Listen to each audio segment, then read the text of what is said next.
무엇이 불타오르는가? 불을 숭상하는 마을이 있었습니다. 마을 사람들은 모든 것의 근원이 불이라고 믿고서 해마다 4차례씩 불의 제사를 지냈습니다. 봄, 여름, 가을, 겨울 각 계절이 시작되는 달 보름에 마을의 번영과 축복을 빌며 불에 흥공하고 의식을 거행했습니다.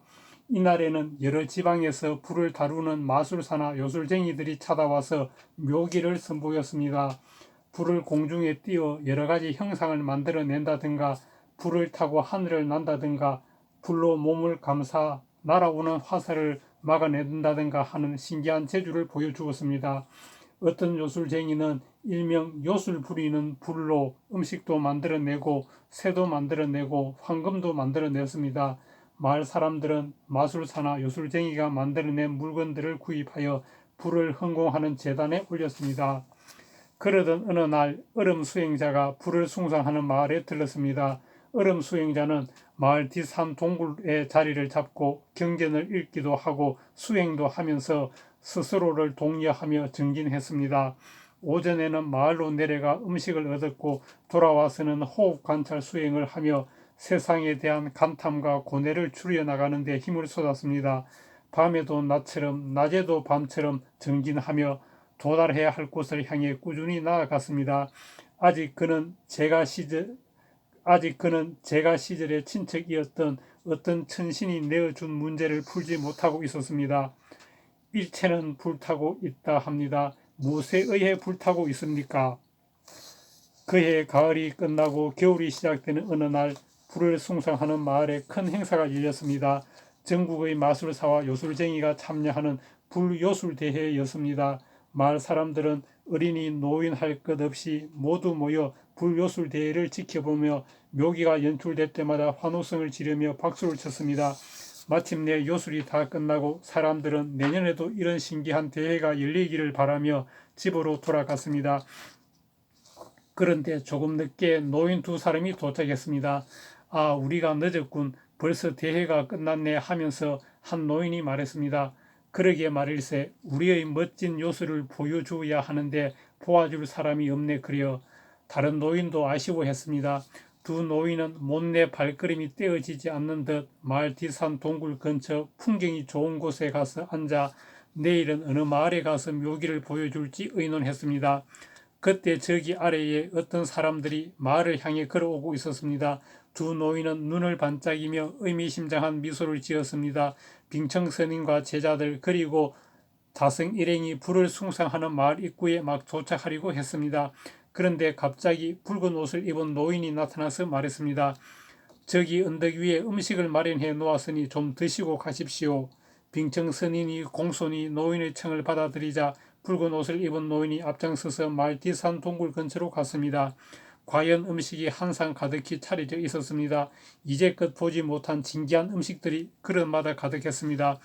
빙청선인은 식사를 준비해준 노인에게 고마움을 표하면서 어떻게 자신들이 이 마을을 지나갈 줄을 알고서 미리 음식을 준비하셨는지를 물었습니다. 그러자 노인이 이거 미안하게 되었습니다. 그리어 하면서 붉은 구슬을 꺼내더니 주문을 외웠습니다. 곧이어 구슬을 던졌고 구슬이 떨어진 곳을 중심으로 불길이 확 일어나더니 노인은 온데간데 없고 노인이 차려 놓았던 상과 음식도 사라졌습니다. 불길이 세차게 타오르면서 다성 일행 쪽으로 번졌습니다. 다성은 놀라고 두려워서 어쩔 줄을 몰랐습니다. 빙청스님과 제자들과 칠지는 침착하게 불을 끄고 다성과 일행들은 정신없이 불을 껐습니다. 그러나 불길은 잡히지 않고 더욱 거세게 일어났습니다. 그때 어디선가 푸른 옷을 입은 노인이 짠 하고 나타났습니다. 그의 손에는 푸른 구슬이 들려져 있었습니다. 나그네들이여 두려워 마십시오. 만약 그대들이 이 문제를 풀면 불길을 꺼주겠습니다 하면서 문제를 하나 냈습니다.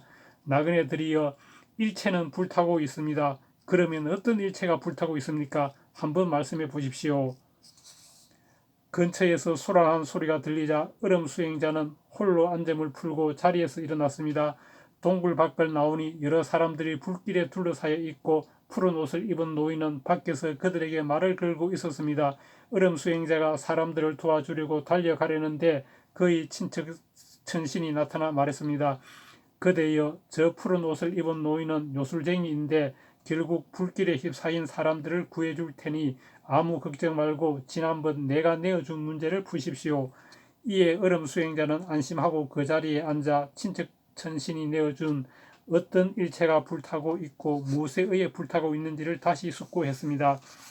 노인은 사람들을 둘러보다가 수행자 차림의 빙청 스님과 제자들과 칠지 말고 다승과 일행을 지목하여 그대들이 한번 답을 해보라고 했습니다. 지금 여기에서 타고 있는 이 불길이 불타오르는 일체의 불인지 아니면 다른 어떤 일체가 불타고 있는지 다승 일행은 답을 구하려고 애썼습니다. 이었고 일행일이 말했습니다. 저는 다른 불은 생각나지 않습니다. 지금 여기에서 불타오르는 이 불길만이 전체 불이라고 생각합니다. 노인은 여기서 구하는 대답은 그런 불 말고 다른 것을 말해야 하는 문제이므로 다른 불을 찾아보라고 했습니다. 그래서 일행이가 말했습니다. 하늘에서는 태양이 불타고 땅에서는 화산이 불타오릅니다.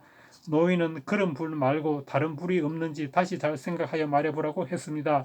다른 일행들은 저마다 생각나는 것을 답이라고 말했는데 그럴 때마다 노인은 그런 불 말고 다른 불이 있는지 찾아보라고 했습니다. 이제 다승만 남았습니다. 그러나 다승은 아무리 궁리해도 답이 떠오르지 않았습니다. 불길은 점점 뜨거워지고 자신은 점점 두렵고 초조해졌습니다. 다승은 여기서 죽는가 보다 하면서 낙담한 채 말했습니다. 저는 지금 죽음에 대한 두려움으로 마음이 불탑니다. 20대에 죽어야 하는 슬픔과 안타까움으로 마음이 불탑니다. 어머니와 권부자 어르신과 학무동의 친구들을 다시는 만날 수 없다는 절망으로 마음이 불탑니다. 이렇게 제 마음이 슬픔, 비탄, 고통, 회한, 절망으로 불타오르고 있습니다.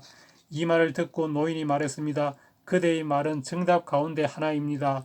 하면서 푸른 구슬을 불길이 타오르는 중앙에 던졌습니다. 그랬더니 어느새 불길이 꺼져 아무 일 없는 것처럼 처음으로 되돌아왔고 노인은 사라지고 말았습니다.